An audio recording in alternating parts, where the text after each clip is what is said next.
Fala pessoal, tudo bem? Pessoal, nessa playlist sobre o inferno, sobre o diabo que eu estou fazendo aqui no canal, eu ainda vou discorrer todos os versículos da Bíblia, todos que falam sobre diabos ou demônios, tá?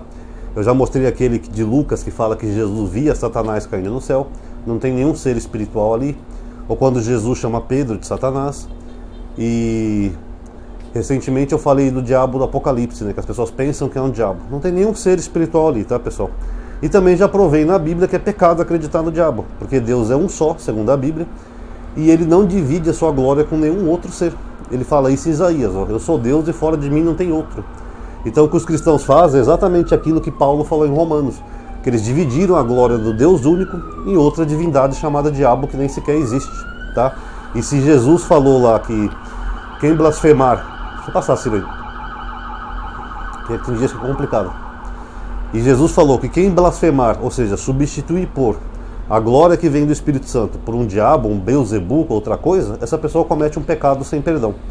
Enfim, meu trabalho aqui é de exegese, tá? Eu mostro a verdade. Agora, quem quiser continuar acreditando em bobagens, se houver realmente um dia um julgamento final, os cristãos vão responder por isso, tá? Porque eles não acreditam em um Deus, eles criaram um outro Deus à parte. Só que como eu recebi muitos comentários, pessoal, sobre inferno, e sobre também o que acontece nas igrejas, na Umbanda, essas coisas, eu vou fazer 2 vídeos aqui, a parte, tá? Da minha análise dos versículos, mas todos esses versículos eu vou analisar todos eles. Não sei se eventualmente eu vou falar de outro tema ou outro, mas uma hora eu vou conseguir analisar todos eles, tá? Qualquer versículo que tiver diabo aí, eu vou provar que não tem diabo em Zacarias, não tem diabo em Jó, e nenhuma dessas passagens em Paulo, lá em Coríntios, não tem diabo. Eu vou provar para todo mundo, tá? Agora vamos analisar aqui então a questão do inferno. O inferno, pessoal, começa na Bíblia, aqui no Velho Testamento. Eu estou no livro de Josué, capítulo 18, eu vou ler o versículo 16. Aqui é sobre a tribo de Benjamim, tá? No versículo 16 fala assim: depois descia a extremidade da montanha que estava de fronte do vale de Ben-Enom. Ben-Enom ou Ben-Rinom, no grego. Ben é filho, tá? Para quem não sabe em hebraico, Ben. Por exemplo, Ben Davi é filho de Davi, Ben Yosef é filho de José, etc. E Inom era o nome de uma tribo que havia ali, na terra dos Jebuseus. Deixa eu ver se eu encontro aqui, ó. Descia a extremidade da montanha que está de frente do vale de Ben-Enom, na planície dos Rafaim. Ao norte descia o vale de Enom, em direção ao encontro do Jebuseu ao sul. Os Jebuseus, para quem não sabe, é quem deu origem a Jerusalém, que era a terra dos Jebuseus, tá? Que o rei Davi vai lá e toma. Então aqui está falando de um lugar, a tribo que é chamado os filhos de Inom. Você vai ver isso também, por exemplo, aqui em Reis, segundo Reis 23:10. Deixa eu ler aqui rapidinho para vocês, aí eu vou entrar na explicação. Mas é aqui que está começando o inferno. Inferno, inferno. Vocês lembram desse meme? Segundo Reis 23:10. 23, aqui é a reforma religiosa de Judá. Olha o que diz o versículo 10. O rei profanou o Tofel, do vale de Ben-Enom. O Tofete, perdão. Tofete era o nome do lugar onde pelo fogo se sacrificava as crianças a Moloque. Vocês podem ver isso em Levítico 18 e 21. O termo significava provavelmente queimadeiro. A historicidade desses sacrifícios de crianças continua debatida. Então eu já vou entrar agora aqui no que a Bíblia de Jerusalém comenta, pessoal. Esse vale de Inom era um lugar onde os povos vizinhos de Israel, pagãos, né, no caso, eles cultuavam uma divindade chamada Moloque. Nós temos ilustrações de como seria esse Moloque. Seria uma estátua assim grande, teria a cabeça de um boi, né, com chifres, e a boca dele seria uma fornalha. É como se fosse uma fornalha travestida de um boi. Aí nessa fornalha eles ofereciam crianças, faziam as crianças passar pelo fogo. Então, para manter essa fornalha acesa, eles usavam produtos químicos da época que o fogo ficava sempre aceso. Geralmente piche e alguma outra coisa com piche, então ficava sempre aceso. E era um local de culto, um culto que para o Deus de Israel era abominável. E esse local, também em dado momento, a Bíblia fala que os israelitas também faziam seus filhos passar pelo fogo. Conforme nós vimos agora na Bíblia de Jerusalém, a historicidade disso é contestada. Ninguém sabe se isso é real ou não, ou se era passar pelo fogo era só um rito simbólico, fazer passar sem queimar. Não sabemos, mas o fato é que havia esse culto a Moloque, um culto abominável que durou um bom tempo. Depois que o rei Davi toma essa cidade dos Jebuseus, ele vai lá com seu exército, domina aquele local e ele transforma essa cidade em Jerusalém. A cidade passa a ser dos israelitas, que era um pequeno pedaço ali no meio das tribos de Israel que eles não tinham conquistado ainda. O rei Davi vai lá e conquista. E aí a cidade passa a ser chamada de Jerusalém. Quando o rei Davi conquista essa cidade, esse local onde ficava o culto a Moloque, eles acabam com esse culto, mas eles mantêm aquele lugar que fica com fogo aceso. Um fogo que fica constantemente aceso, através de piche e outras químicas lá. Alguns livros de história falam até que tinha uns vermezinhos que conseguiam resistir ao fogo para ir lá comer restos de carne morta, essas coisas. Então era um local que queimava constantemente. Esse local acabou sendo um depósito de lixo da antiga Israel. Eles pegavam o lixo, levavam para esse local e jogavam lá, porque ele era queimado, então ficava constantemente aceso, então eles jogavam o lixo lá, o lixo se queimava.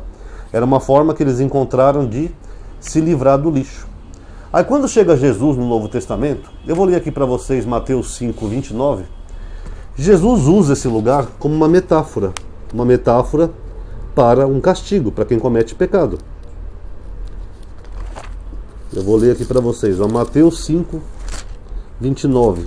Também tem os versículos anteriores também, né, pessoal? Vamos ver aqui, ó. Caso o teu olho direito te leve a pecar, arranca-o e lança-o fora de ti, pois é preferível que se perca um dos teus membros do que todo o seu corpo seja lançado na jena. Bom, é claro que aqui Jesus está usando uma metáfora, né? Ele não estaria incentivando a automutilação, até porque isso seria um pecado segundo a Torá. Então a gente vê que o versículo não é literal, ele é metafórico. Ó, se o teu olho te faz pecar, então arranca o teu olho. O que ele quer dizer? Para de dar brecha para a tentação que te leva a pecar. Então, por exemplo, você tem uma vizinha gostosa, que a sua janela dá para ver ela, e ela é casada, põe uma cortina ali, pronto, que você não vai ver a sua vizinha. Seria basicamente isso. Mas, quando ele fala aqui, é melhor você perder um olho do que teu corpo todo seja queimado na jena, esse jena aqui em grego, na verdade é o Vale dos Filhos de Inom, que foi abreviado o termo, acabou ficando Gena em grego, mas é o mesmo local. Então quando Jesus fala do pecado, ele está seguindo uma concepção judaica antiga, que fala, acho que até hoje, né, o judaísmo fala isso, que o salário do pecado é a morte. Paulo fala isso em Romanos. Então os judeus entendiam que o pecado levava à morte. Os judeus não tinham concepção de um mundo espiritual, de um céu ou de um inferno, essas coisas. Então no entendimento judeu, eles entendiam que se a pessoa pecasse, a sua vida seria abreviada, ela seria morta. Agora, se a pessoa respeitasse os mandamentos de Deus, a Torá, a pessoa ia ter uma vida longa. O que acabou virando no Novo Testamento vida eterna. Mas é a mesma coisa, uma vida próspera e longeva. Pega, por exemplo, um Silvio Santos. Silvio Santos foi um homem bom, então ele teve uma vida longa e próspera. Agora, se a pessoa comete pecado, essa pessoa morreria. E essa era a concepção antiga da época. Então o que Jesus está dizendo para essas pessoas? Olha, se o teu olho te leva a pecar, arranca-o. Que é melhor você perder um membro do teu corpo do que o teu corpo todo arder na jena, que o corpo da pessoa ia ser lançado nesse lugar onde se queimava lixo, significando que a pessoa ia morrer e seria queimada. É só uma metáfora para a morte que Jesus está usando. Não é um lugar espiritual ou metafísico. Tanto que atualmente você pode visitar o Vale dos Filhos de Inom, ou Gena, como você preferir, lá em Israel. O Rodrigo Silva, que é arqueólogo, e aquela moça do canal Israel Qualine, que é judia, eles fizeram um vídeo em conjunto mostrando o inferno para as pessoas. Você pode ir lá e ver. Foi até reformado o inferno. Então não é um local espiritual nem metafísico. Quando Jesus falou Gena, qualquer judeu que estivesse ali ouvindo as palavras de Jesus entenderia que Gena era logo ali, em Jerusalém. Era onde se queimava lixo. Tanto que Jesus, em dado momento, ele fala, né? Onde o fogo nunca se apaga e o verme come. O verme era esse vermezinho que eu falei para você, que conseguia ser resistente ao fogo e comia o resto dos cadáveres que eram lançados ali. E também eram lançados cadáveres ali, além do lixo. Então qualquer judeu que estivesse ouvindo Jesus há 2000 anos atrás, ele entenderia perfeitamente que Gena não era um inferno como as Bíblias traduzem. Era só um depósito de lixo. A pessoa podia ir lá. Alguns pecadores eram jogados ali, eram mortos, né? Pessoas que faziam coisas horríveis e eram jogadas ali onde o corpo ficava queimando. Simples. Não é nenhum mundo espiritual de nenhuma maneira. Ah, Amadinho, mas Apocalipse fala de um lago de fogo. E aí, Amadinho? Bom, o Apocalipse eu vou fazer uma série à parte, tá? Mas só para citar, para não deixar aqui o vídeo vazio, o Apocalipse usa um termo tártaro. E Tártaro era o inferno dos gregos. Os gregos tinham uma mitologia, que eles achavam que tinha um submundo, que era governado por Hades, né, que era o deus dos mortos. Tinha um cachorro de 3 cabeças, e os mortos iam para esse lugar, para o mundo dos mortos. E lá tinha um lago de fogo, que era chamado Tártaro. Então isso é mitologia grega. Então, a não ser que você acredite em mitologia grega, dá para ver que o autor ali está fazendo uso de uma expressão só para explicar algo para o leitor deles. Porque não existe nenhum Tártaro, um local de fogo eterno. Isso fica no campo da mitologia. E para finalizar o vídeo, pessoal, tem alguns versículos do Novo Testamento que as Bíblias traduzem como inferno de uma forma desonesta, vamos dizer assim.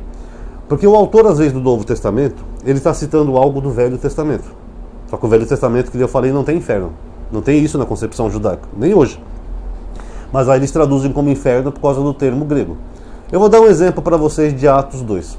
Atos 2, Pedro, quando faz seu discurso, deixa eu localizar aqui que fica mais fácil para a compreensão de vocês, tá? Aqui, ó, versículo 24. Mas Deus o ressuscitou. Jesus, Pedro está falando que Jesus ressuscitou, libertando-o das angústias do Hades. Só que o Hades é outro termo grego, tá? É o submundo do mundo grego. Pois não era possível. Por que ele colocou Hades aqui? Porque ele está escrevendo para um público grego. Então ele tinha que usar um equivalente do hebraico, tá? Pois não era possível que fosse retido em seu poder. Diz fato a respeito dele que disse Davi.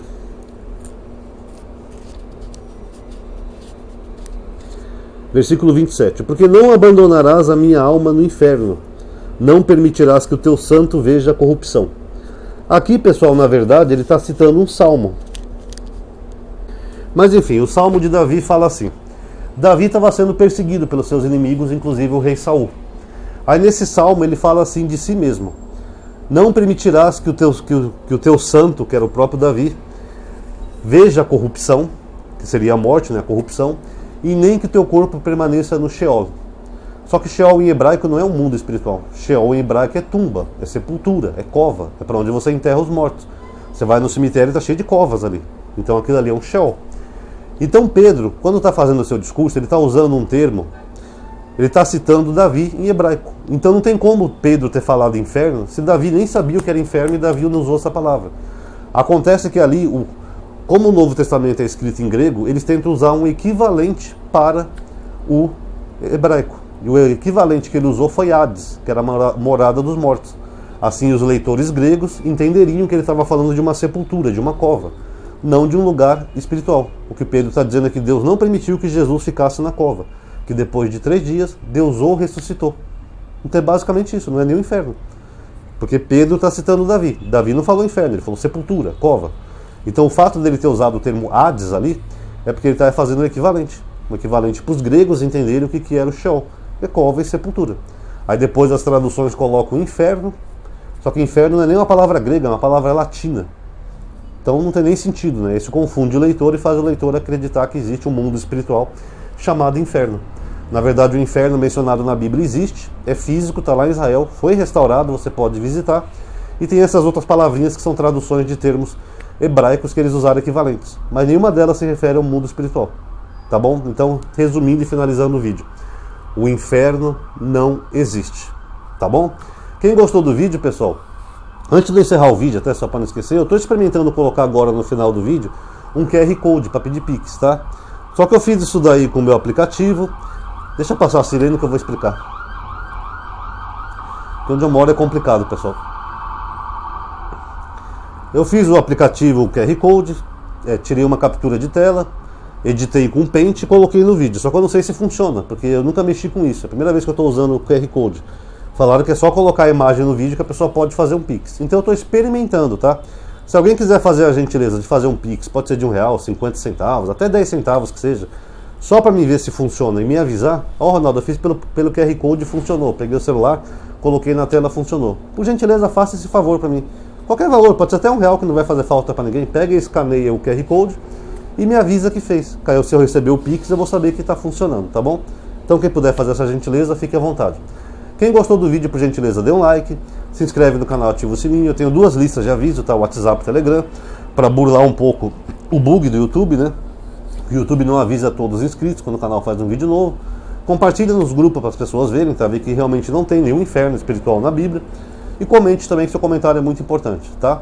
Muito obrigado a todos que assistiram. Até a próxima.